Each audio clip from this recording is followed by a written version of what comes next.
Amy, it's wonderful to be back in Charles City County, and I want to thank you for hosting us again. Thank you so much, Peggy. We're so excited to have you here. Yes, and you know, you've got so much to share because you're a CSA and you're organic. It's wonderful. The best thing is, though, to start off a segment in front of a fig tree this tall is just awesome.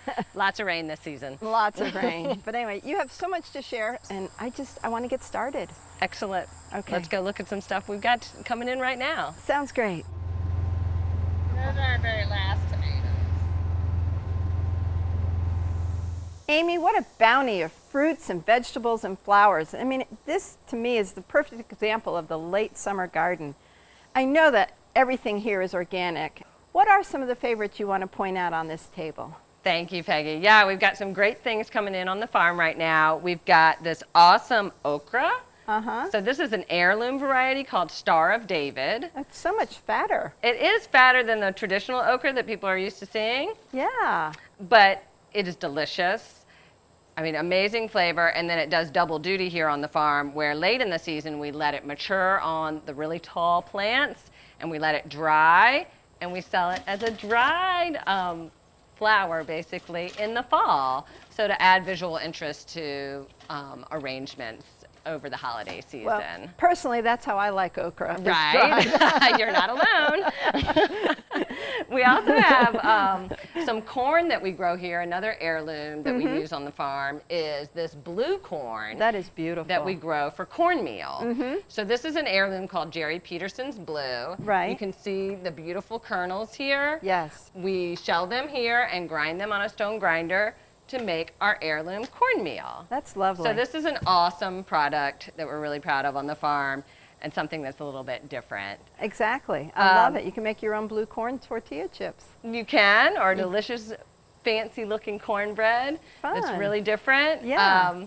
We've got also, we have like our salsa kit. This is a great thing for summertime, right? For late summer. We've got a variety of these beautiful tomatoes you can see, all different colors. And then we have an onion and garlic and a jalapeno. It's everything you need to make a delicious salsa. It'll be amazing. Organically grown tomatoes.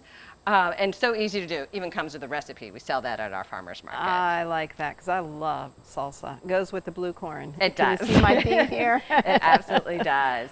But you also have such a wide variety of tomatoes here. We do. We love tomatoes here on the farm. That's one of our favorite things to grow, along with some peppers. But we grow a ton of different varieties. And you'll see, like, this is an old heirloom variety. Yeah. A pink one called Mortgage Lifter. And you can see how it's a little bit different. They call this cat facing on the bottom. So it's not perfectly formed, but the flavor is amazing. You know, that's all that really counts.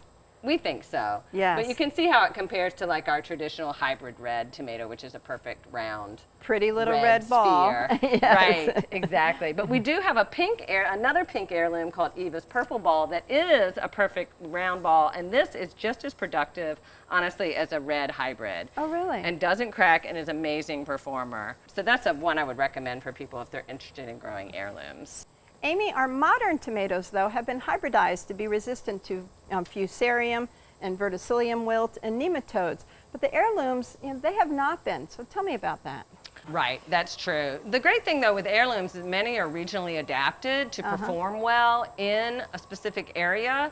So they have kind of formed these natural resistances to blights or maybe heat, water. They've already formed those over many, many years of people selecting these seeds naturally. So you really find some built-in resistance in those old heirloom varieties that often outpace modern hybrids. Yep. So it's the same system, just done over a longer period of time. Right. Yes. So how do you get your tomatoes all the way through the summer, or do you just give up the ghost on some of them? No, that's a great question. A lot of people, you know, by August, their tomatoes are looking pretty haggard, especially after a big rain like we've been having this season. We do succession plant throughout the whole season. Okay. So our first tomato plantings go in late April. We do another one in May, an additional one in June, and then we squeeze one more in July, beginning of July, so that we can have a steady crop of tomatoes throughout the whole season. That's interesting. Yeah, it's a good tip for the home gardener to, you know, to plant more than once.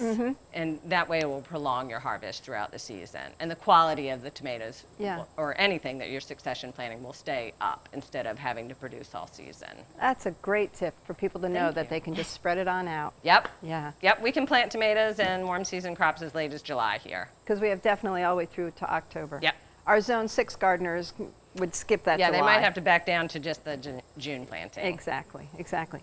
But you also have what I look at as a hot pepper, but it's not. No, that is the sweetest pepper we grow on the farm. It's one called Jimmy Nardello. That's an Italian heirloom. It's beautiful. Right, I know. It's an amazing little plant, small statured plant, super productive, which some people think heirlooms are not really productive, but that one is a wonderful producer. And it's such a sweet flavor, and it just surprises everyone because they, like you, automatically think it's a hot pepper. So it does take a lot of education to the consumer at the farmer's market, but once they try it, they're sold, and they come back looking for Jimmy every week. I think I'm going to take a few home with me. Absolutely. Well, you've got some fruits and vegetables and flowers, but you also have some dried things, and I quickly want to just touch on the hibiscus pods here. Right, thank you. That is the hibiscus that is grown for tea, so also called Jamaica.